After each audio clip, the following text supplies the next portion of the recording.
चलो देखिए, अब आज कल हमने रस के बारे में पूरी जानकारी ले ली थी कि रस क्या है, काव्य शास्त्र में इसकी इंपॉर्टेंस क्या है, रस को कौन लेकर के आए, भरत मुनि, उन्होंने जो ग्रंथ लिखा अपना नाट्य शास्त्र, उसके कौन से अध्यायों में रस की परिभाषा या रस सूत्र दिया, विभावानुभाव व्यभिचारी संयोगाद्रस निष्पत्ति की बात की गई। उसके बाद उसी रस सूत्र के दो शब्द ऐसे संयोग और निष्पत्ति पर चार विद्वान भट्ट लोल्लट, शंकुक, भट्टनायक और अभिनव गुप्त ने क्या टिप्पणियां दी, संयोग का क्या अर्थ निकाला, निष्पत्ति का क्या नया नाम दिया, जिसे रस निष्पत्ति के सिद्धांत के रूप में फर्स्ट ग्रेड के अंतर्गत पढ़ा जाता है। जब रस निष्पत्ति का सिद्धांत अपन पढ़ रहे थे और उसी सिद्धांत के अंतर्गत हम जब पहुंचे भट्टनायक तक, तो भट्टनायक ने जो बात कही कि जब तक कोई कवि किसी विषय वस्तु या किसी विशेष पात्र को उस हद तक साधारण करके नहीं लिखे कि जिस हद तक वो महसूस कर रहा है स्वयं लिखते समय, उसी हद तक वो पाठक या दर्शक भी महसूस करे।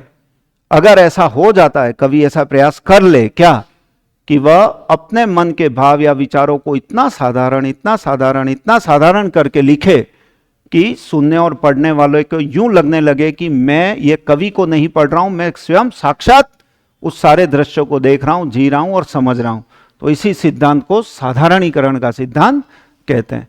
तो रस निष्पत्ति और साधारणीकरण, ये तीनों एक साथ पढ़े जाते हैं।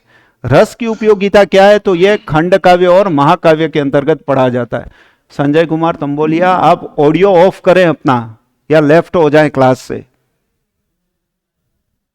जो भी ऑनलाइन क्लास पढ़ते हैं वो कम से कम इतना समझ लें कि इस क्लास को पढ़ना कैसे, तो आप लोग इस चीज को ध्यान रखो। तो रस को जब हम पढ़ रहे थे तब हमने ये समझा था कि रस स्थायी भावों के कारण पैदा होता है। स्थायी भाव का मतलब क्या होता है सर, कि जो मनुष्य में जीवन पर्यंत जब तक वह यह लोक को त्याग नहीं दे तब तक उसके अंदर जो भाव पड़े हुए उसे स्थायी भाव कहते हैं। सुनना मेरी बात, हम बोलते हैं, हम समझते हैं, हम जीते हैं, हम पढ़ते हैं, हम सब कर रहे होते हैं, लेकिन हमें यह नहीं पता होता है कि हमारे अंदर की ऐसी कौन सी प्रक्रिया है जिसके कारण हम बाहरी व्यवहार को इस तरीके से प्रदर्शित करते हैं। हमें वास्तव में नहीं पता है कि हमने हमारे किस भाव को किस तरह से प्रस्तुत किया। जैसे कई बार आपको अचानक से क्रोध आ जाता है, लेकिन आप बोलते क्या हो, देख यार मेरे मन में ऐसा नहीं था, पता नहीं कैसे मेरे मुंह से ऐसा निकल गया। तो ऐसा कभी अनायास कुछ नहीं होता, इतना मान के चलना। सबकी अपनी एक परिस्थिति होती है, सबके अपने आलंबन होते हैं, सबके अपने उद्दीपन की प्रक्रिया होती है, सबके अपने अनुभव होते हैं, सबके अपने संचारी भाव होते हैं, तब जाकर के स्थायी भाव पैदा होता है। जैसे हम अब जो पढ़ने वाले हैं वो ये रस के तत्व, क्या पढ़ने वाले हैं, रस के तत्व, ये पढ़ने वाले हैं। और रस के तत्व कितने, 4। अब जो किताबों में लिखा हुआ है वो रस के तत्व इस क्रम में लिखे हुए हैं। किस क्रम में लिखे हुए हैं, सबसे पहले कौन सा भाव दिया है, स्थायी भाव दिया है। उसके बाद दूसरा आप कौन सा पढ़ते हो, विभाव पढ़ते हो। तीसरा आप कौन सा पढ़ते हो, अनुभव पढ़ते हो। और चौथा आप कौन सा पढ़ते हो, संचारी भाव पढ़ते हो। ध्यान से सुनना इस बात को बहुत अच्छे से।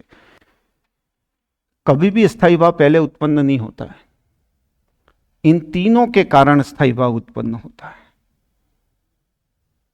जैसे यदि आप मुझे पूछो कि सर क्या क्रम होता है इसका, तो इसका वास्तविक क्रम यह होता है, सबसे पहले कौन सा भाव होना चाहिए, संचारी भाव। क्यों सर संचारी भाव सबसे पहले होने चाहिए, क्योंकि हमारे अंदर कुछ न कुछ चल रहा है, उसको संचारी भाव कहते हैं। ऑटोमेटिक सिस्टम है, हमें पता ही नहीं है कि हम क्या सोच रहे हैं, क्या बोल रहे हैं। कल मैंने पूछा था कि भाई सुबह इतनी बजे से उठ के रात को इतनी बजे तक सोते हो तो आपके मन में कौन कौन से विचार आए, पता नहीं। मतलब हम बैठे हैं, हम कुछ कर रहे हैं, तो भी हमारे मन में कुछ ना कुछ चल रहा होता है। आप कहीं पर भी हो, जब तक आपकी आंखें खुली है तब तक आपके मन में जो श्रृंखला चलती है छोटे छोटे भावों की, छोटे छोटे विचारों की, उसे हम क्या कहते हैं, संचारी भाव। तो ये तो अनवरत है, ये तो अब इस संचारी भाव को कोई कारण मिल जाता है, क्या मिल जाता है, कोई कारण मिल जाता है, उसे विभाव कहते हैं। क्रोध आपके अंदर गति कर रहा है पर वो मूर्त रूप में नहीं आ रहा है। भय आपके अंदर पड़ा है पर वो बाहर, रति आपके अंदर है पर वो बाहर, वैराग्य आपके अंदर है लेकिन वो बाहर, घृणा आपके अंदर है, ईर्ष्या, सारे भाव अंदर है लेकिन वो बाहर। उसको बाहर लाने के लिए क्या होना चाहिए? कोई ना कोई कारण होना चाहिए। जैसे मैं चुपचाप बैठा हूं, शांत बैठा हूं, मेरे अंदर जो भी चल रहा है वो चल रहा है। कितना चल रहा है? असीमित। वो सब असीमित जो चल रहा है वो संचारी भाव है। लेकिन जैसे आपने गाली बोल दी तो तुरंत वो संचारी भाव एकत्रित होकर के उस कारण पे अटैक करेंगे। कौन सा भाव पैदा होगा? क्रोध। आपने ढंग से बात की, प्रेम पैदा होगा। आपने भक्ति की बात की तो भक्ति रस पैदा होगा। आपने सांसारिक वैराग्य की बात की, शांत रस पैदा होगा। आपने छोटे मोटे बच्चों की बात की तो वात्सल्य रस पैदा होगा। मेरी भाषा समझ रहे हो? ये सब चल रहा है, अंदर चले ही जा रहा है, चले ही जा रहा है, चले ही जा रहा है, लेकिन जैसे ही कोई परिस्थिति सामने आती है, जैसे ही कोई कारण सामने आता है, तुरंत ही यही संचारी भाव किस में कन्वर्ट हो जाता है? स्थायी भाव में बदल जाता है। ये क्या क्रम है किताबों का? ये कौन सा क्रम है? रस को समझने का। अब जैसे ही स्थायी भाव प्रकट हुआ, जैसे मुझ में आपके कारण, तो जैसे ही स्थायी भाव पैदा हुआ तो उसे मैं जिस माध्यम से प्रकट करूंगा वो क्या कहलाएगा? अनुभव।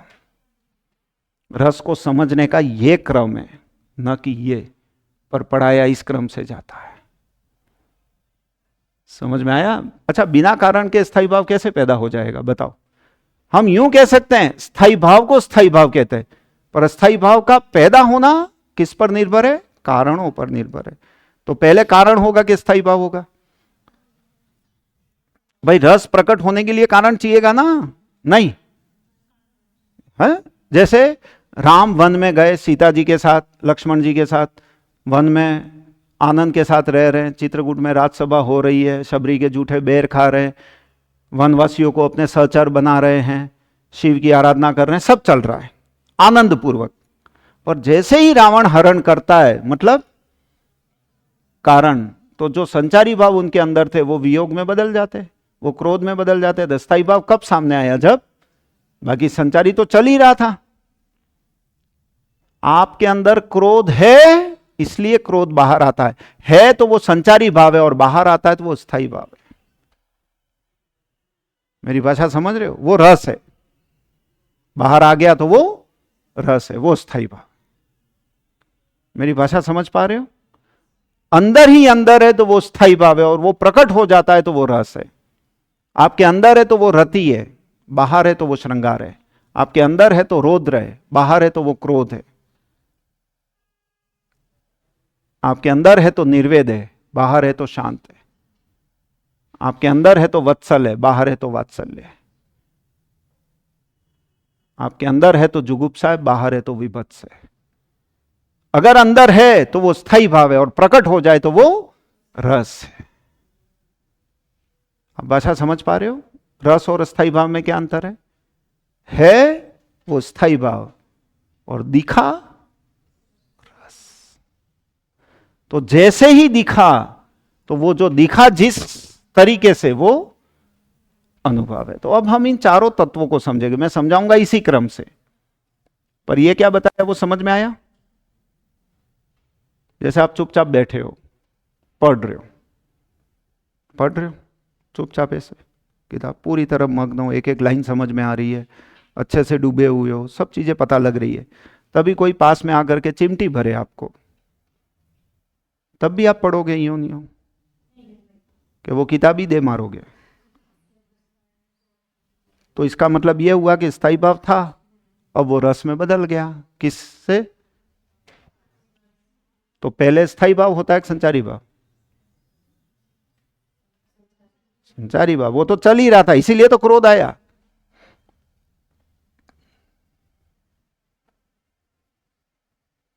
गड़बड़ है। मैं आपको आपसे मिलवा रहा हूं सर, क्या कि वास्तव में हमारे अंदर का प्रोसेस क्या है। आप यूं समझ लो ये साइकोलॉजी एक टाइप की है ना, इसी को तो मनोविज्ञान कहते हैं। हमें हमारा पता हो, और हम भ्रम में जी रहे हैं, हमें हमारा बोध ही नहीं है। जितना दूसरों का ज्ञान है उतना खुद का नहीं है।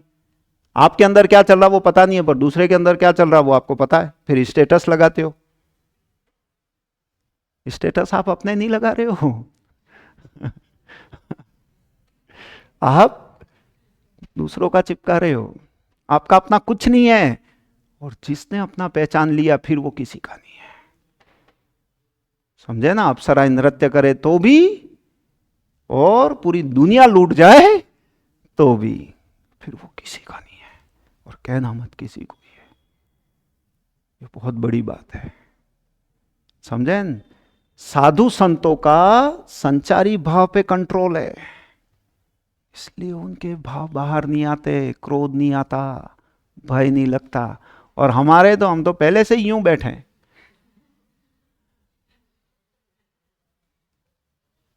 आपको तो कोई थोड़ा देख भर ले, आप उसको यूं करके देखते हो, क्या है? आपके तो संचारी भाव तैयार बैठा है जलेबी की तरह चाशनी में डूबने के लिए। तुरंत। अपन आपे में नहीं है, अपन अपने बस में ही नहीं है। हम जैसे लोगों के संचारी भाव और अस्थाई भावों में ज्यादा गैप नहीं है। हमारे तो संचारी भाव ही स्थायी भाव है।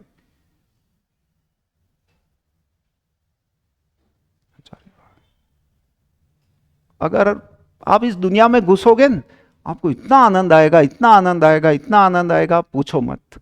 ये वो टॉपिक है। हाँ, क्योंकि इसके बाद आप जब ध्वनि सिद्धांत में जाते हो, फर्स्ट ग्रेड का एक टॉपिक है, और उसके अंतर्गत जब हम एक भेद को पढ़ते हैं और उसके 8 भेद पढ़ते हैं, रस, भाव, रसाभास, भावाभास, भाव संधि, भाव वियोग, भाव शबलता, जब ये पढ़ते हैं तब यूं होता है, यार क्या लिखा इन विद्वानों ने। फिर कह रहा हूं, ये सिर्फ विषय नहीं है, ये पढ़ना नहीं है, ये हम खुद से मिल रहे हैं। जो चल रहा है अनवरत, अंदर के अंदर, अंदर के अंदर, अंदर के अंदर, जो हमारी पकड़ में नहीं आ रहा है, वो संचारी भाव। जैसे ही कोई कारण आया वो हमारी पकड़ में आ जाता है, तो वो स्थायी भाव। स्थायी भाव ही क्या बनता है? रस। अंदर है तो स्थायी भाव, और बाहर आ गया तो, और उसको बाहर लाने का काम कौन करता है? अनुभव करता है। कैसे सर? एक एग्जाम्पल दो।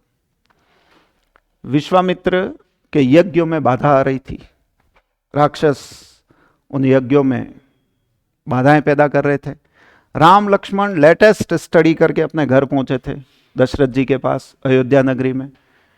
जब बाधा आ रही थी तो विश्वामित्र गए वापस, और जाकर के राजा से अनुनय किया, है राजा दशरथ, अपने दोनों सुयोग्य पुत्रों को हमारे साथ भेजो, क्योंकि हमारे यज्ञ और हवन कर्मों में बाधा पैदा कर रहे राक्षस, ताकि निर्विघ्न रूप से उन यज्ञों को हम पूर्ण कर सके और इस सृष्टि का कल्याण कर सके। दशरथ संत स्वभाव के थे, उन्होंने अपने दोनों योग्य पुत्रों को साथ में भेज दिया। किन दोनों को? हाँ, फिर वो रास्ते में जा रहे थे, तब एक पत्थर बनी अहिल्या दिखी। विश्वामित्र जी से प्रश्न किया राम ने कि ये कौन है? इन्होंने कहा ये माता है। कहानी सुनाई पूरी, और कहा कि श्राप मुक्त करने के लिए कहा था कि त्रेता युग में कभी राम होंगे और वो अपनी चरण रज से स्पर्श कराएंगे तो यह साक्षात रूप में मोक्ष को प्राप्त हो जाएगी। राम पैर का स्पर्श कराते, अपने चरण का, धूल का, अहिल्या प्रकट होती है, प्रणाम करती है अवतारी पुरुष को, और मोक्ष सिधार जाती है। हवन आदि क्रियाओं में वो पहुंचते हैं, और जाने के बाद रक्षा करते हैं। तभी चारों ओर प्रचार होता है कि सीता का स्वयंवर होने जा रहा है। राजा दशरथ के पास संदेश पहुंचाते विश्वामित्र, और कहते हैं कि आपके प्रथम पुत्र के विवाह का समय आ गया है, और जनक पुत्री जो है ना, जो धरती से जन्मी है सीता, उसका स्वयंवर होने जा रहा है, और इससे श्रेष्ठ बहू आपके परिवार की कोई और हो नहीं सकती। तो वहीं से वो कहते हैं, जैसी आपकी आज्ञा ऋषिवर, आप ले जाइए। दोनों भाई चले जाते, जनकपुरी पहुंच जाते, और जनकपुरी पहुंचने के बाद राम में एक स्वाभाविक सी उत्कंठा पैदा होती है, रति भाव पैदा होता है। मतलब कौन सी चीज चलनी शुरू हो जाती है? संचारी भाव, क्योंकि आज मेरे यार की शादी है, बैंड बजता है। हाँ, माहौल भावों को पैदा करता है। पहुंच गए। दूसरे दिन सुबह स्वयंवर की तैयारी थी। सीता का नियम था सखियों के साथ पुष्प वाटिका में बने शिव मंदिर में शिव की आराधना करके फिर अपने नित्य कर्म को करती थी। सखियों के साथ गई और जा करके शिव आराधना की। सुंदर वस्त्रों में श्रृंगार के साथ सीता खिलखिलाती हंसती हुई अपनी सखियों के साथ बातें करती हुई आ रही थी। राम और लक्ष्मण प्रातःकालीन भ्रमण के लिए निकले थे। राम की दृष्टि सीता पे पड़ती। पहली बार देखा अलौकिक सुंदर रूप। किसने? राम ने। और एकटक देख रहे थे। और लक्ष्मण राम को एकटक देख रहे थे। राम एकटक सीता मां को देख रहे थे। राम के मन में क्या था? सीता क्या है? अब आ गए यहां तक। अब राम अपने भाव को प्रकट करते हैं, उसे अनुभव कहते हैं। तो राम ने देखा कि यार लक्ष्मण मेरी ओर देख रहे, मतलब लक्ष्मण को पता चल गया कि मुझे सीता पसंद है, मैं सीता से विवाह करना चाहता हूं। तो वो कहते हैं लक्ष्मण को कि देखी सिय शोभा सुख पावा, देखी सिय शोभा सुख पावा, हृदय सराहत मुख वचन नावा। कि हे लक्ष्मण, सीता के सौंदर्य को देखकर मैं सुख का अनुभव कर रहा हूं। देखी सिय शोभा सुख पावा, और हृदय सराहत, मेरा हृदय सीता को देखकर सराहना कर रहा है। और मुख वचन नावा, इतनी सुंदर है सीता कि उसके वर्णन के लिए मेरे मुख से कोई शब्द बाहर, तो यह अनुभव है। राम के बोलने से पता लग गया कि राम में रति नामक स्थायी भाव पैदा हुआ है। तो भावों का प्रकटीकरण हो जाए उसे अनुभव कहते हैं। तो अब हम इन चारों तत्वों को समझेंगे। समझ में आ रहा रस कि गड़बड़ आ रहा? बहुत बढ़िया। देखो नंबर 1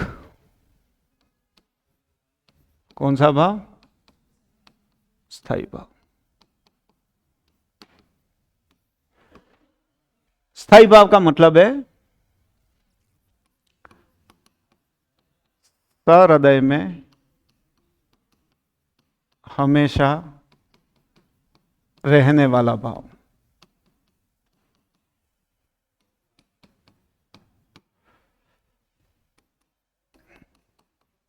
जीवन पर्यंत रहने वाला भाव। जीवन पर्यंत, जीवन पर्यंत मतलब समझ गए? जब तक जान है, जीवन है, मर नहीं जाओ तब तक। तब तक ही तो भाव रहते हैं। मरने के बाद कहां भाव रहते हैं? न मन के रहते हैं, न जीवन के रहते हैं। भाव मूल्य, अपने जीवन का मूल्य कब तक है? सांस चल रही है तब तक, जिंदा है तब तक नहीं। कब तक? हां, जैसे ही हुआ सब तैयार है, सब अपने ही कंधे अपने ही होंगे जो ले जाएंगे। समझे? अपने ही होंगे जो चारों ओर घूमेंगे, अपने ही होंगे जो आग लगाएंगे, और अपने ही होंगे जो घर जाने के 12 दिन बाद लड्डू खाएंगे। तुम्हारे जाने से 12 दिन का ही दुख है। तो सर फिर अब क्या करूं? यूं रस पढ़ के नौकरी में लग जाओ। देखो यहां तो जीवन पर्यंत रहने वाला भाव है। कौन सा? स्थायी भाव। ठीक है।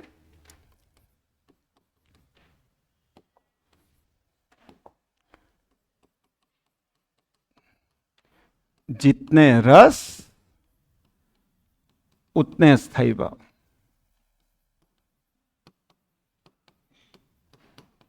जितने रस उतने स्थायी भाव।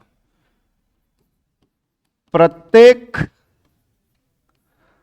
रस का एक ही स्थायी भाव।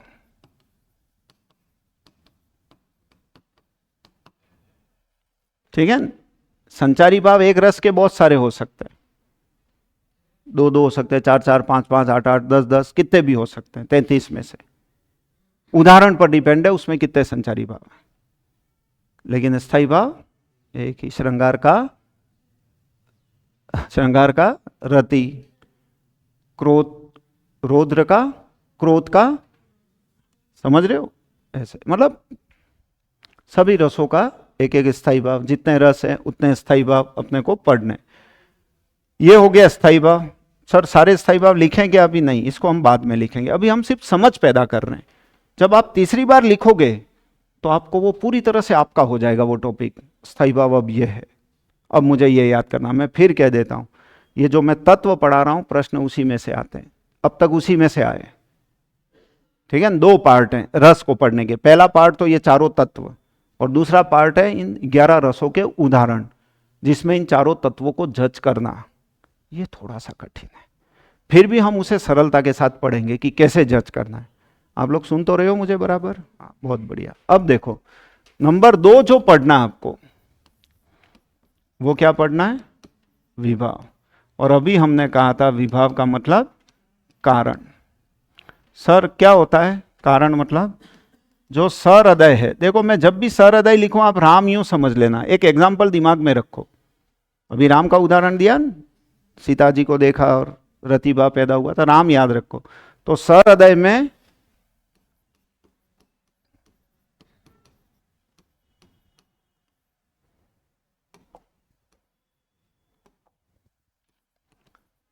स्थायी भावों को उत्पन्न करने वाले कारणों को क्या कहते हैं? विभाव। क्लियर? किस कारण से स्थायी भाव पैदा हुआ? सीता के कारण होता है। अच्छा, बिना कारण के कोई भाव पैदा होता है क्या? बताओ। है? आपको आज से गांठ बांध लेना, रस पढ़ रहे हो इसलिए। कोई भी आपको कभी भी यूं कहे देख मेरे मन में ऐसा नहीं था, तो वो सबसे बड़ा झूठ है। विथ प्लानिंग, सोच के समझ के आपकी ऐसी की तैसी करता है, सोच समझ करके पूरी प्लानिंग के साथ तो करता है सब। फिर क्या बोलता है लास्ट में? देख मेरे मन में ऐसा, विश्वास मत करना, बातों में मत आ जाना, उसको कह देना मेरे को पता है, तू नहीं बोले तो भी पता है, कवर मत कर यूं। सामने वाला, सुनना ध्यान से ललिता, सामने वाला क्या बोलना चाहता है वो आपको पता हो। लक्ष्मण, सामने वाला क्या बोलना चाहता है वो यदि आपको पता हो तो उसे बोलने का मौका मत देना। नहीं समझे? नहीं समझ पड़ी? रस पढ़ो चुपचाप। तो सहृदय में स्थायी भावों को उत्पन्न करने वाले कारणों को क्या कहते हैं? विभाव कहते हैं। हाँ, विभाव के कितने भेद हैं? 4। कितने भेद हैं? 2। कितने? 2। पहला, 4 बोल रहे हो मेरे साथ साथ यार, आलम्बन विभाव। कल घर जाके अगर वो वापस देखा होता, जो फोटो खींचा है, जो सेल्फी के बाद पड़ा है वो, तो आपको पता लग जाता। क्या पढ़ा है कि पढ़ा है? जो फोटो खींचा वो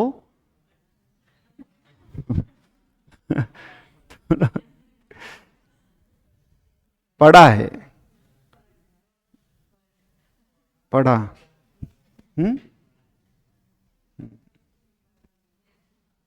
आप लोगों को ऐसा क्यों लगता है कि मैं आपको नहीं जानता हूं? है? पहले दुनिया की समझ नहीं थी, पर कुछ लोग ऐसे जीवन में आए कि दुनिया की समझ पड़ गई, पर हमने उससे सबक नहीं लिया, हमने उससे जीना शुरू किया। बात समझ में आई कि अब हमें ऐसे जीना है, अब हमें अपने भरोसे जीना है, अब हमें अपने लिए जीना है। समझे? अपने को दोष नहीं देना किसी को, उसको धन्यवाद देना और उसके सुख की कामना करना कि तू जहां है वहां मर यूं नहीं, वहां मन में तो वही रहता है पर खुश रहे, यूं बार बार बोल देना। ठीक है मनीषा? देख, पहला विभाव कौन सा? आलंबन विभाव। और दूसरा विभाव आपको यूं होता होगा, नहीं सर को मेरे बारे में भी पता है यार यूं। हाँ,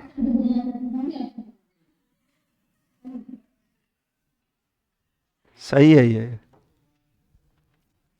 मैं मेरा रो रहा हूं, तुमको अपना लगता है।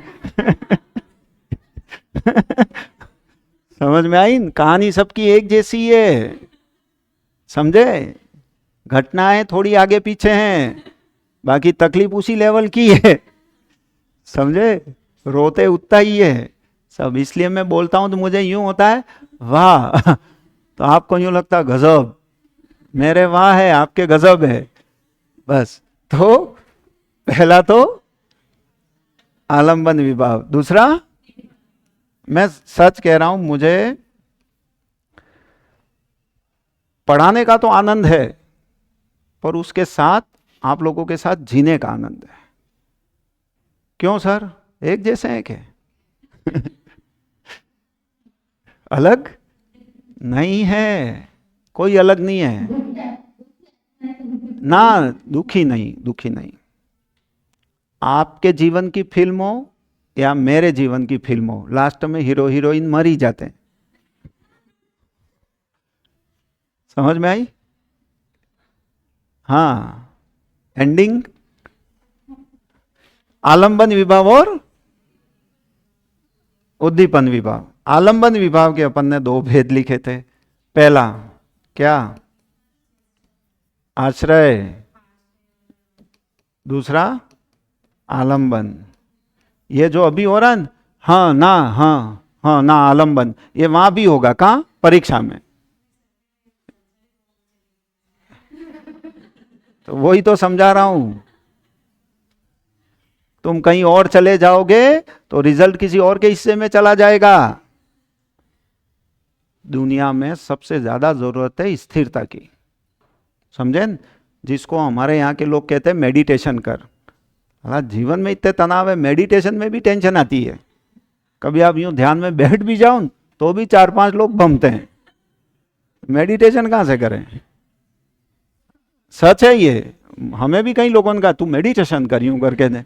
मैं मेडिटेशन करने बैठा तो यार मेरे तो साथ में यार, मैं कहा यार ये तो यार और कुछ करता रहूं तो वो मेडिटेशन है, बाकी शांत बैठ गए तो दूसरे आ जाते हैं। हाँ,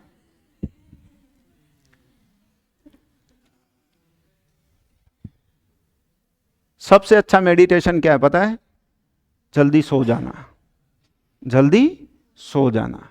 क्योंकि आप जागते हो तब तक तनाव है, सोने के बाद आप हो ही नहीं, खुद ही नहीं हो।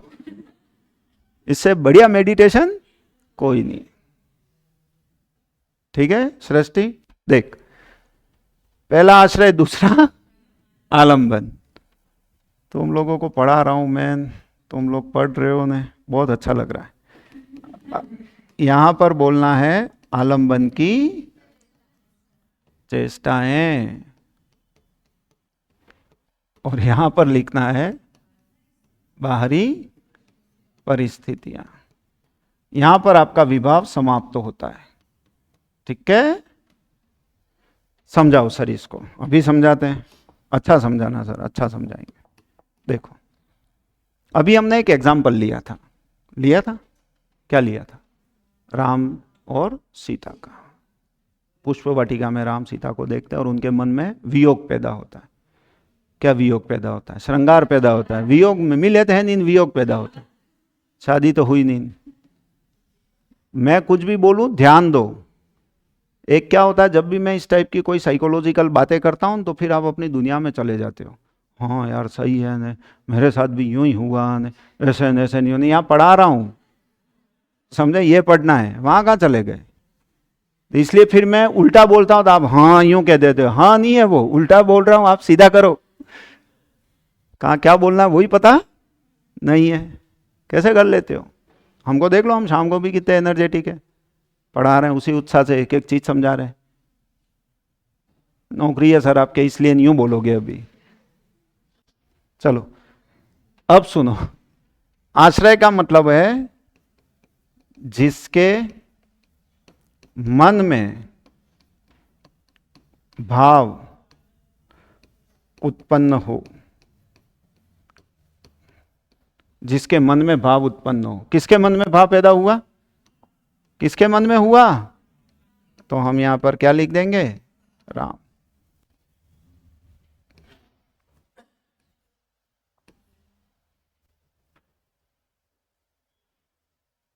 जिसको क्रोध आया, जिसको रति हुई, जिसको हंसी आई, जिसमें घृणा पैदा हुई, जिसमें करुणा आई, जिसमें भाव पैदा हुआ, वो आश्रय।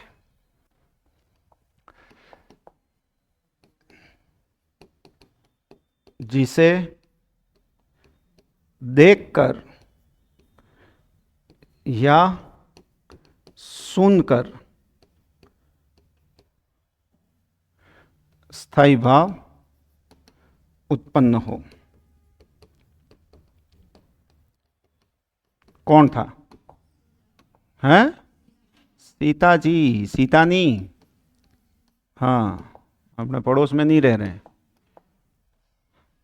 कौन, सीता, ठीक, सीता जी। अब है आलंबन की, सुनो, उसके पहले इसको समझो। क्या, उद्दीपन का मतलब है आग में घी डालना। सुनना मेरी बात ध्यान से, कोई भी भाव पैदा हुआ, सुन रहे हो, कोई भी भाव वो तुरंत मर जाता है अगर उसे जिंदा नहीं रखा जाए। कैसे सर, मान लो आपको क्रोध आया किसी पे, तो तुरंत आपको यूं होगा रहने देनी उन पर, साथ में जो खड़ा है वो, तुझे यूं कहा उसने, तूने सुन लिया, तेरी जगह मैं होता ना अभी, तू वास्तव में यार कायर है यूं, फिर वो यूं करके ना क्या है यूं कर, फिर चला। ये उद्दीपन विभाग है, ये दूसरे लोग करते हैं। सर वो राम वाले उदाहरण में समझाओ, सीता अकेली होती, अकेली आ रही होती तो राम को उतनी सुंदर नहीं लगती, पर सीता सुबह सुबह आ रही है, पक्षी चहचहा रहे हैं, मंद मंद वायु चल रही है, पुष्पों की सुगंध चारों ओर बिखेर रही है, सखियों के साथ बातचीत कर रही है, फेस एक्सप्रेशन आ रहे हैं, हंस रही है, सारा सौंदर्य राम देख पा रहे हैं, तो वो उद्दीपन विभाव है। बात समझ में आ रही है।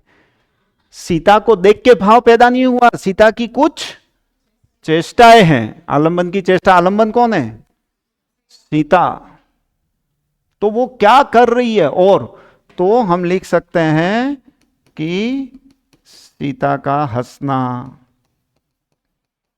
बातें करना,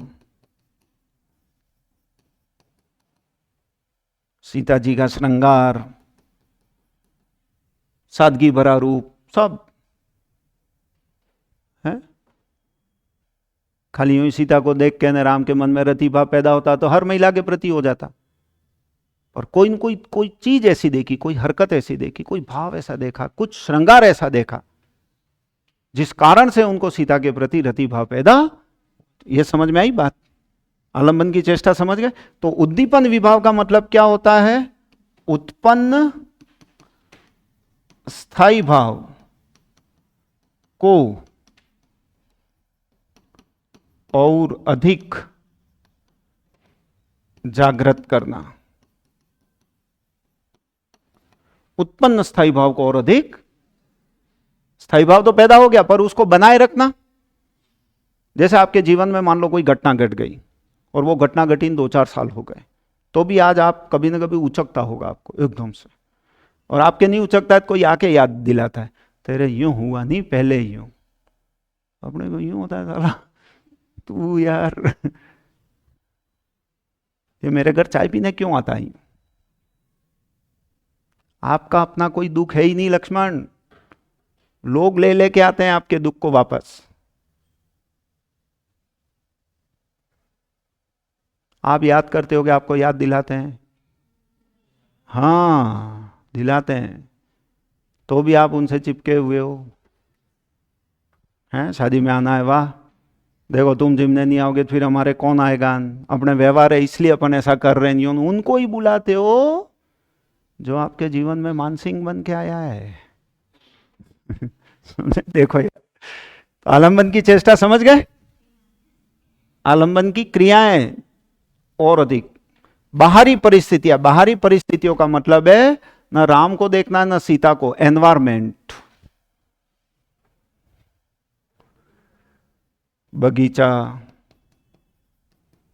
अन्य सखियां,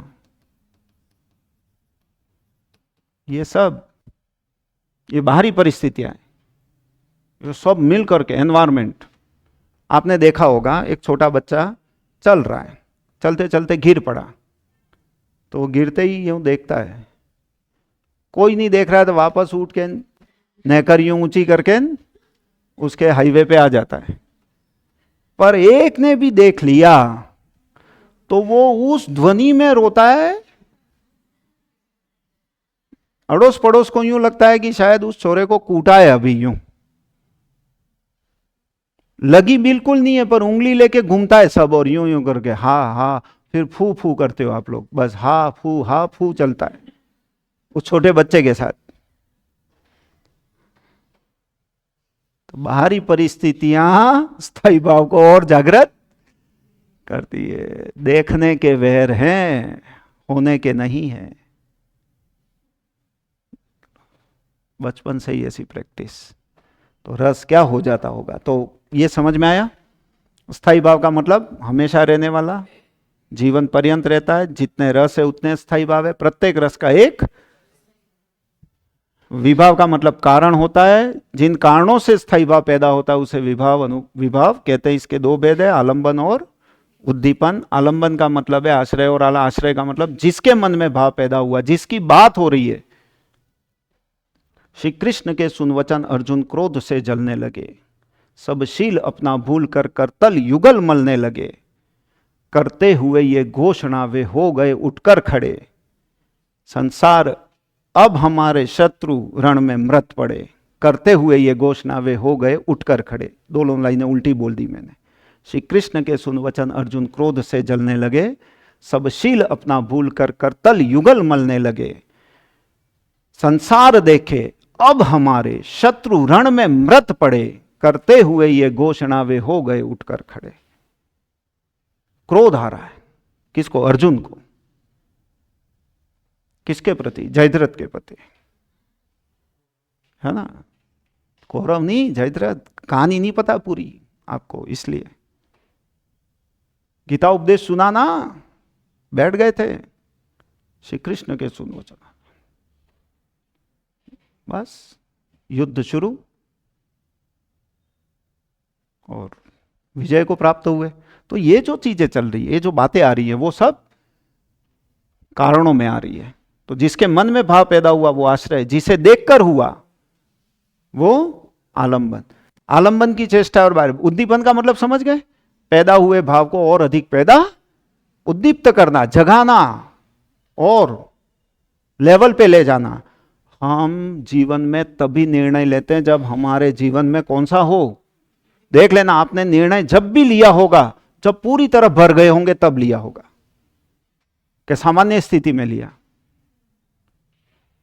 सबसे अधिक उद्दीपन विभाव कब आता पता आपके जीवन में? जिस दिन रिजल्ट आता है। अगर आपका नहीं हुआ था आप क्या सोचते हो पता है? बस अब आज से ही पढ़ना है, कुछ भी हो जाए ना, बस अब तो नहीं है ना, अब तो मैं बैठूंगा। फिर टेबल भी जमा देते हो, कुर्सी भी जमा देते हो, करते हो। फिर उस पर किताबें भी रख देते हो जमा के, फिर एक आध भगवान भी रख देते हो ने, फिर यूं करके बैठ भी जाते हो। कितने दिन? 3 दिन। चौथे दिन उस पर दूध की बरनी मिलेगी, कपड़े सूखे हुए मिलेंगे, टॉवल पड़ा हुआ मिलेगा, बच्चे के खिलौने उस टेबल पे मिलेंगे, और वो टेबल कई चीजें रखने काम आएगी किताबों के अलावा। तो ये आपका उद्दीपन विभाव है। कब? जब रिजल्ट आता है उस दिन। तो उद्दीपन विभाव में दो, आलंबन की चेष्टा है और बाहरी परिस्थिति। आलंबन की चेष्टा का मतलब जिसको देख करके भाव पैदा हुआ था वो क्या कर रहा था जिसके कारण वो भाव पैदा हुआ अधिक। तो सीता का क्या था? ऐसा सौंदर्य था, बातचीत थी, श्रृंगार था, जिसे देखकर राम के मन में रति भाव और अधिक पैदा हुआ। और बाहरी परिस्थितियां मतलब किस एनवायरमेंट में कौन कौन लोग है, क्या क्या हो रहा है और जिसके कारण वो रति भाव और अधिक बढ़ रहा है। तो ये जो था वो हमारे दोनों स्थायी भाव और विभाव दोनों भाव थे। ठीक है, आप इसका फोटो खींच लो, स्क्रीनशॉट ले लो।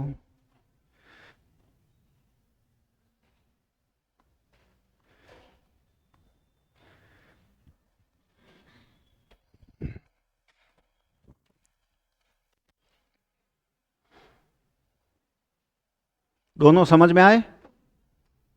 ठीक है। तीसरा है अनुभाव। कौन सा है? अनुभाव। उसको देख लेते हैं। ओके, देखो बोर्ड पे।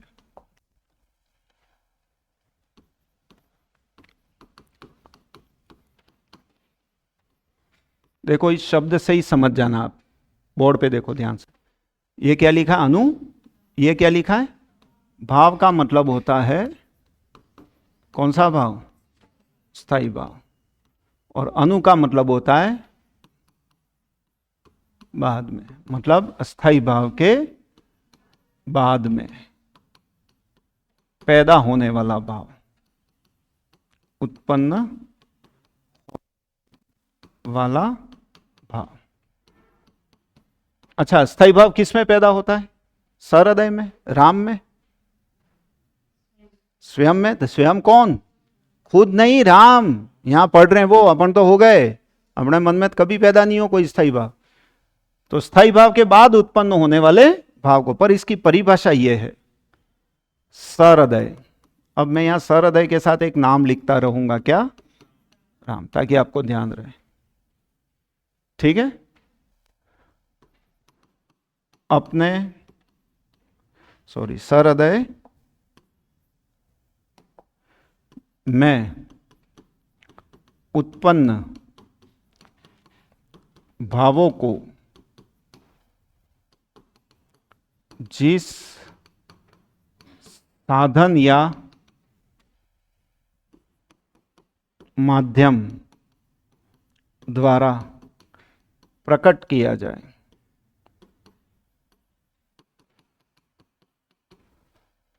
उसे कौन सा भाव कहते हैं? अनुभाव। मतलब राम अपने मन में उत्पन्न भावों को जिस माध्यम से प्रकट करते हैं उसे अनुभाव कहते हैं। ठीक, कभी वो पूछ ले अनुभाव का संबंध किससे, तो आश्रय से। आश्रय मतलब समझ गए? जिसके मन में भाव उत्पन्न हुआ, जिसके मन में भाव उत्पन्न हुआ उसको आश्रय कहते हैं। तो अनुभाव का प्रश्न कभी भी आए तो हमें किसके साथ उसको मैच करना है? आश्रय के साथ, मतलब राम जो है। ठीक, अब ये भाव प्रकट करने के 4 तरीके, इसलिए इसके कितने भेद हैं? 4। मेरा इंटरव्यू का पहला प्रश्न ही अनुभाव से शुरू हुआ था। ठीक है, और 4 भेद हैं। पहला कौन सा अनुभाव? कायिक, शारीरिक, मानसिक नहीं, आंगिक अनुभाव। सर ये क्या होता है? यूं, अगर शरीर की क्रियाओं के द्वारा, शरीर की चेष्टाओं के द्वारा लोगों को यह पता लग जाए कि इसके अंदर यह भाव पैदा हुआ है। कैसे? मेवाड़ केसरी देख रहा, केवल न रण का तमाशा था, वह दौड़ दौड़ रण करता था, वह मान रक्त का प्यासा था। इसमें कोई शारीरिक क्रिया हो रही है? क्या हो रही है? दौड़ दौड़ रण करता था। तो उसका दौड़ना, तीव्रता के साथ युद्ध करना, तो वो शारीरिक आंगिक क्रिया। सखा साथ में, वेणु हाथ में, उर वेजंती माल, ये शारीरिक चेष्टा है, श्रृंगार किया। समझे? मित्र साथ में, बांसुरी हाथ में, हृदय पर वैजंती पुष्पों की माला है, ये शरीर की ऐसी चेष्टाएं हों, दौड़ रहा है, हंस रहा है, पेट पकड़ के बैठ गया है हंसते हंसते, तो अपने को पता लग रहा है कि इसमें ये भाव पैदा हो रहा है। क्या देखकर? उसकी शारीरिक क्रियाओं को देखकर। अगर वो नहीं है तो कौन सा अनुभव? वाचिक अनुभव। वाचिक का मतलब होता है बोलना, बोलकर।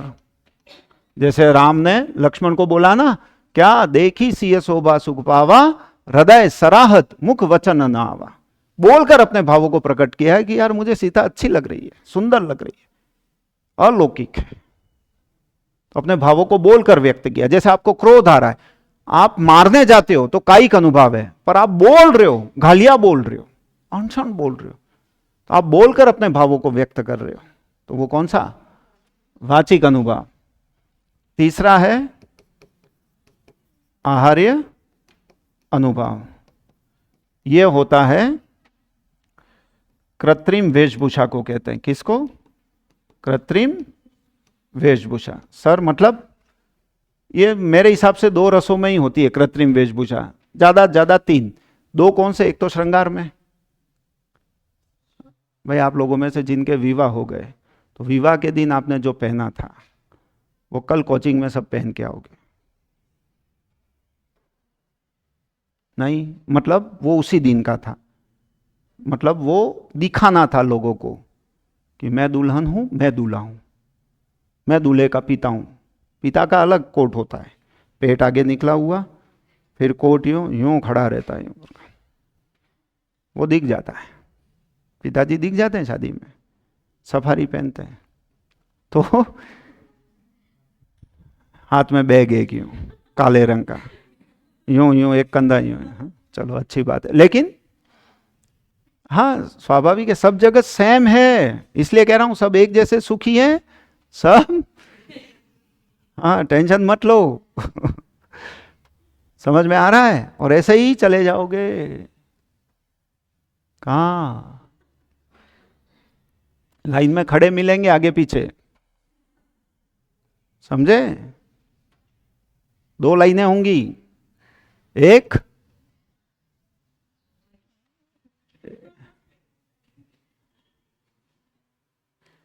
हाँ चलो आपको जहां जाना है चलना। तो आहार्य अनुभव, कृत्रिम वेशभूषा, तो एक तो श्रृंगार में, एक वीर रस में होता है, मुकुट कवच, हाँ यहाँ बांधे हुए पूरे छाती पे भी, फिर युद्ध करने हैं, भाला लेके नहीं मारना पड़ता, कि रोज ऐसे ही घूमते थे। तो ये कृत्रिम वेशभूषा। और एक भक्ति में होता है, भगवा धारण कर लिया, तो वहां पर इनका वर्णन आए तो ये कृत्रिम वेशभूषा धारण करे तो भी पता लग जाता है कौन सा भाव पैदा हुआ है। और चौथा है बहुत बढ़िया, कौन सा? सात्विक अनुभव। सात्विक अनुभव का मतलब है अपने आप उत्पन्न होने वाला भाव।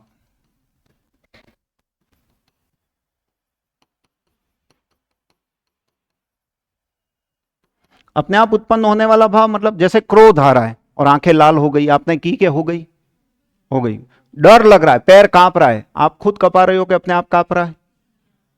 अपने आप का मतलब जो अपने आप हो।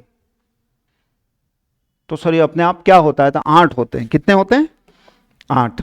तो सर इन 8 में ही लिखने एक, हाँ 9वां 10वां मेरा कर दूं? नहीं, इसके जो है तेरे 90 10वें के कारण नहीं चलेगा। कितने? 8। सबसे पहला है स्तंभ। स्तंभ का मतलब रुक जाना, स्थिर हो जाना। ये कौन से रस में होगा? भयानक में होगा कि नहीं? है आप चुपके चुपके मिठाई खा रहे हो और पापा आ गए, हाथ थाली में यूं ही रह जाएगा। जंगल से जा रहे हो, सामने शेर आ जाए, न शेर के सामने जा सकते न भाग सकते, रुक गए, स्तंभ होता है। बहुत अधिक दुख में भी होता है, बहुत अधिक सुख में भी होता है, सुख में भी बहुत अधिक होता है। देख माटी उगल कहा जब मां ने, यशोदा ने कृष्ण को कहा माटी उगल, मिट्टी निकाल, माटी उगल कहा जब मां ने, हरि ने वदन पसारा। चकित थकित हो गई जसोदा, भीतर देख नजारा। ब्रह्मांड, पूरी सृष्टि, तीनों लोग, कहां हूं मैं? कृष्ण के स्तंभ रुक गई। स्वेद, स्वेद का मतलब है पसीना आना, अपने आप आता है। कब? लाइटें चली जाएं तब नहीं पेपर देख के। जैसे अभी जीके का देखा सेकंड ग्रेड में, हिस्ट्री हिस्ट्री ये एक दूसरी ये, यूं खबर ही नहीं पड़ी, सौरव के खुद की हिस्ट्री बन गई। पसीना, समझे? क्रोध में भी आता है, भय में भी, सबसे अधिक भय में पसीना आता है, परिश्रम में नहीं आता, उतना भय में आता। देखना बहुत अधिक डरा हुआ व्यक्ति बैठे बैठे यूं यूं करता रहता है, संपट नहीं पड़ती है, उसको संभालने वाला चीज नहीं, छत से कूद जाए अति भय होने पे। स्वेद। अगला है स्वर भंग। अब आप क्रोध में और बोल रहे हो, आवाज टूटेगी। आप बहुत अधिक प्रेम में हो और बोल रहे हो तो भी आप नहीं बोल पाओगे। बहुत अधिक डर लग रहा है, अब आप बुलवाओ उसको, क्रैक आएंगे। स्वरभंग। अगला है रोमांच। रोमांच का मतलब है उत्साहित होना, एक्साइटमेंट। समझे? ये शारीरिक एक्साइटमेंट नहीं है, ये एक्साइटमेंट है भावों का, बहुत अधिक तीव्र हो जाना। जैसे क्रोध अधिक आ रहा तो वो रोमांचित है, भय अधिक लग रहा है रोमांचित है, प्रेम अधिक लग रहा है, ये सभी रसों में लगभग होता है। कौन सा? रोमांच। अगला है वेपथु। वेपथु का मतलब होता है कांपना। अपने आप होता है कि खुद करते हो?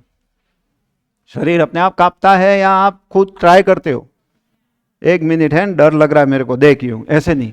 आपने देखा हो कभी, आप माइक पे गए हो भाषण देने के लिए, तो स्टेज पे यूं देखते हो, वो रखा नहीं है, वो यूं पूछते हो, बोलने भी नहीं आता उस समय। लेक्चर स्टैंड जो होता है ना, वो तो नहीं, अरे यार वो तो रखते क्या यार, यूं वो नहीं रखा हुआ। अब तो अब उसको माइक दे दिया, अब एक हाथ में कागज है, तो कागज भी यूं हिलता है और पैर भी एक पूरा। सोरे सुन तो उसको नहीं रहे होते हैं, पर उसको देख रहे हैं बराबर यूं करके। हाँ, अब खबर पड़ी। अपने आप होता है तो वो वेपथु है। समझे? वेवर्ण्य, वेवर्ण नहीं, वेवर्ण्य। समझे? वेवर्ण्य का मतलब होता है मुख का रंग बदलना, मुख का रंग बदलना। अपने आप चेहरा, चेहरा सब बोल देता है। आप कभी भी किसी पे डायरेक्ट अटैक करना क्वेश्चन का, फिर उसका चेहरा देखना सीधा, आपको जवाब सुनना नहीं पड़ेगा, आपको दिख जाएगा। डायरेक्ट फेंक दो, सब जानता हूं मैं, तू क्या यूं डायरेक्ट बोल दो, देखे वो क्या है, वो मुंह पे आ जाएगा। समझे? मुख का रंग बदलता है। आजकल कहना जरूरी नहीं है, जितना दिखता है लोग चेहरा पढ़ लेते हैं, सबसे ज्यादा आजकल आंखें पढ़ लेते हैं। अनीता, पता लग जाता है, कोई सुनना नहीं चाहता, इसलिए लोग आजकल शांत हो गए हैं, खाली यूं देखते हैं, घर में आते हैं यूं यूं देखते हैं, खबर पड़ जाती है, छोटे बच्चों को खबर पड़ जाती है, पापा गुस्से में, अभी पैसे नहीं लेने, देख के। वेवर्ण्य, मुख का रंग बदल जाता है, भय आएगा मुख का रंग, क्रोध में, रति प्रेम में राम का चेहरा बदल गया। अश्रु, रोना, आंसू अपने आप आते हैं। सॉरी, अभी यहां बैठी थी वो गई, अपने आप आते हैं। उसको अच्छी बात करो तो भी रोती है। मुझे तो यही नहीं खबर पड़ती है कि इसको रोना कब है?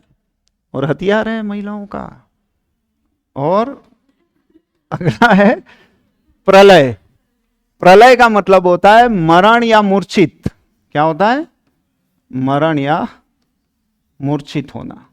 अब ये 8 अपने आप होते हैं सभी रसों में, किसी में 1 होगा, किसी में 2 होंगे, किसी में 3 होंगे, चारों 4 तो बहुत मुश्किल से किसी रस में किसी एग्जाम्पल में मिलते हैं, रस में तो मिलते हैं पर सभी एग्जाम्पल में ये चारों चार नहीं मिलेंगे। फोटो ले लो इसकी।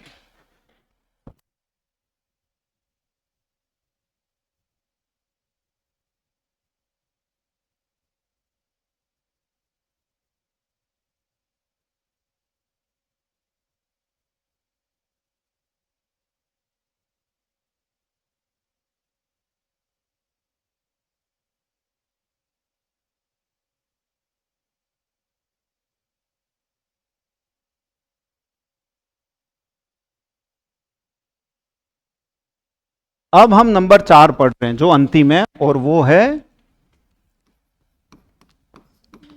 संचारी या व्यभिचारी।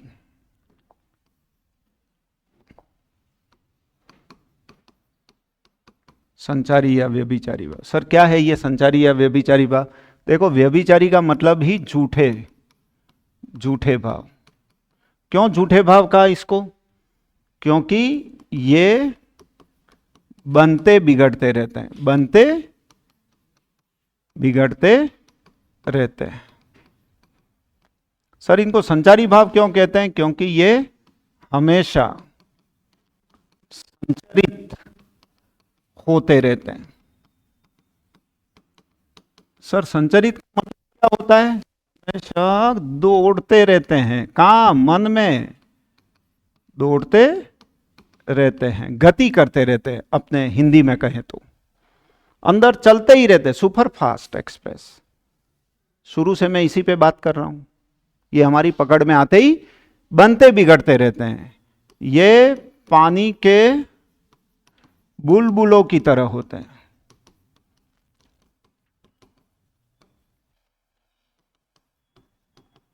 पानी के बुलबुलों की तरह होते हैं, मतलब बनते बिगड़ते रहते हैं। कभी ये कभी वो, कभी ये, चलते रहते हैं। ये पानी के बुलबुलों की तरह चलते, इसलिए इनको, ठीक है, ये भी जीवन पर्यंत रहते हैं। भाई जब तक है तब तक भाव तो रहेंगे। और नंबर 4 खास है, ये स्थायी भाव को स्थायित्व प्रदान करते हैं। मैं सरल भाषा में लिख रहा हूं, एग्जाम में साहित्यिक भाषा आती है। मतलब पिलर का काम करते हैं स्थायी भाव के लिए। ये उसको बनाए रखते हैं, स्थायी भाव को जिंदा रखते हैं, स्थायी भाव को बाहर निकालने का काम करते हैं। या यूं कह सकते हो अच्छे शब्दों में कि स्थायी भावों को रस रूप में परिणत करते हैं, रस रूप में परिणत करते हैं। लाइन समझ में आई? स्थायी भाव है वो अंदर है वो, और बाहर प्रकट हो जाए वो रस। तो स्थायी भावों को रस के रूप में बाहर लाने का काम कोई करता है, तो वो कौन करता है? संचारी भाव। और नंबर 6, इनकी संख्या कितनी है? 33 है, 33 है। हाँ, और इंपॉर्टेंट बात, ये सभी रसों के सहायक होते हैं। समझ में आई ये लाइन? मतलब एक का एक नहीं, एक रस का एक तो स्थायी भाव, पर एक रस के कई भाव संचारी भाव। जैसा उदाहरण वैसे संचारी भाव। और एग्जाम में कई बार उदाहरण देकर पूछता है कि कौन सा संचारी भाव है, फिर आपको इस 33 में से जज करना पड़ता है। और वो कैसे करना है, क्या करना है, वो अपन अगली क्लास में पढ़ेंगे। मेरे ख्याल से आपको ये चारों तत्व अच्छे से समझ में आए होंगे, जो हमने इस तरीके से पढ़े। शुरू मैंने यहां से किया रस के तत्व, और इस क्रम में मैंने आपको पढ़ाया है। जबकि समझना है वो इस क्रम से समझना है, तब रस समझ में आता है। सबसे पहले हमको संचारी भाव ही ढूंढना पड़ता है, फिर उसके कारण को ढूंढना पड़ता है। कारण आता है तब स्थायी भाव दिखता है, और स्थायी भाव रस में बदलता है, और जैसे ही रस में बदलता है बाहर आता है, तुरंत उसका काम अनुभव शुरू कर देता है। फिर हमने स्थायी भाव को देखा कि सर हृदय में हमेशा रहते, जीवन पर्यंत रहते, बनते बिगड़ते नहीं है। समझे? ये मृत्यु पर्यंत चलते रहते हैं। एक रस का एक होता है, जितने रस है उतने विभाव कारण को कहते हैं। सबसे ज्यादा ये है तनाव पैदा करता वो विभाव। दो भेद है, आलंबन और उद्दीपन, आश्रय और आलंबन। जिसके मन में भाव पैदा हो, जिसे देख करो, जिसे देखा उसकी जो क्रियाएं हैं वो आलंबन की चेष्टा है, और उसके अलावा जो चारों ओर परिस्थितियां है जो उस भावों को और अधिक जागृत करती है वो उद्दीपन विभाव कहलाता। और उसके बाद हमने पढ़ा था अनुभाव, इसका संबंध किसके साथ है? आश्रय के साथ है। आश्रय का मतलब है राम, हमारे एग्जाम्पल के अनुसार। मतलब जिसके मन में भाव पैदा हुआ वो जिस माध्यम से अपने भावों को प्रकट करे, जिस साधन से अपने भावों को प्रकट करे, यहां लिखा है साधन या माध्यम द्वारा भावों को प्रकट करे, उसे अनुभव कहते हैं। कायिक मतलब शरीर की चेष्टाएं कर रहा है क्या? वाचिक मतलब बोल के प्रकट कर रहा है क्या? आहार्य मतलब कृत्रिम वेशभूषा धारण की है क्या? और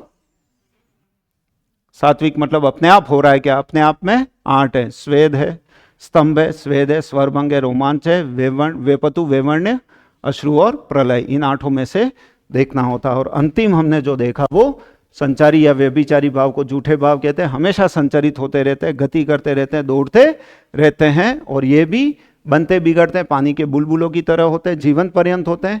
स्थायी भाव को स्थायित्व प्रदान करते हैं। ये जो अंदर पड़ा हुआ भाव है उसको बाहर लाते हैं, मतलब स्थायी भाव को रस रूप में परिणत करते हैं। संख्या 33 है और सभी रसों के सहायक है।